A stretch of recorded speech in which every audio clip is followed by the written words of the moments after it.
On June 14, 2002, The Bourne Identity was released in theaters. Director Doug Liman had so many conflicts with the studio that he never directed another Bourne movie. I'm Jay Haynes for the Film Trivia Channel. Let's talk about The Bourne Identity.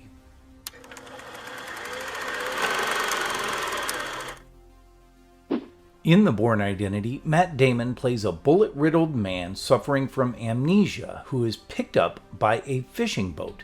He then races to elude assassins who are trying to kill him while at the same time attempting to regain his memory. This movie was shot in 7 European nations, but mostly in the cities of Paris and Prague.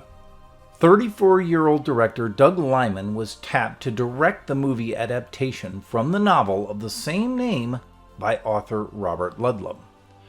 While Russell Crowe, Matthew McConaughey, and Sylvester Stallone were all considered, Matt Damon was ultimately cast as the main character Jason Bourne. Brad Pitt was offered the role of Jason Bourne, but he turned it down to do Spy Game instead.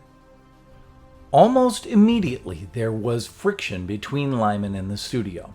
During production, Universal constantly sent memos to Liman while viewing the dailies.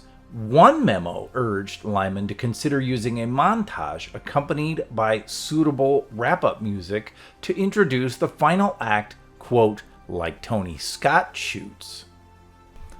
English director Tony Scott was the younger brother of Ridley Scott, and was known for directing highly successful action thrillers such as Top Gun, Beverly Hills Cop 2, Days of Thunder, The Last Boy Scout, True Romance, Crimson Tide, and Enemy of State. After receiving the message, Liman sent the studio a message back, letting them know that if that's the ending they wanted, then maybe they should hire Tony Scott to film it. The shoot was grueling for Matt Damon also. In fact, at one point, he climbed down the last 30 feet of a building himself without a stunt double. He called it, and I quote, the most grueling thing I've ever had to do. In addition, Damon ate nothing but white meat chicken and boxed and trained every day in the Filipino martial arts of Kali and Bruce Lee's Jeet Kune Do for 4 months straight. Liman had intended to get in shape with Damon as well as actress Franca Potente, but that only lasted 1 workout. Krav Maga is widely mistaken as being used in this film. It is not. Matt Damon was trained by Kali and Jeet Kune Do expert Jeff Imada.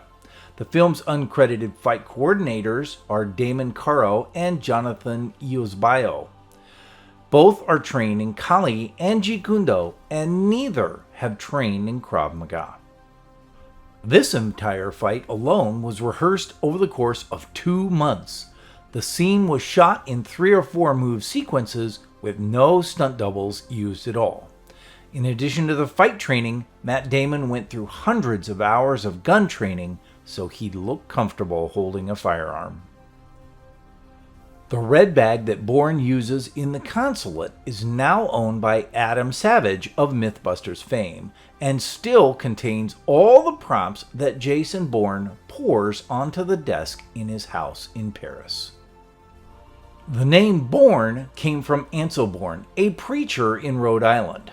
The first documented case of dissociative fugue, a condition that is not unlike dissociated amnesia or multiple personality disorders. One day in 1887, he forgot who he was, so he started a new life in Pennsylvania under the name Brown and opened a convenience store. About 3 months later, he woke up and not only remembered his life as Bourne, but forgot all of his life as Brown.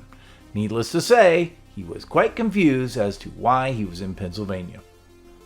I'm Jay Haynes for the Film Trivia YouTube channel. Do you know any more interesting trivia tidbits about the Bourne Identity? If so, let me know in the comments. I would love to hear about them. Also, please do me a favor and like this video. And if you haven't, subscribe to the channel. Don't forget to click the bell icon for notifications. Videos come out twice per month. Until next time, enjoy the movies.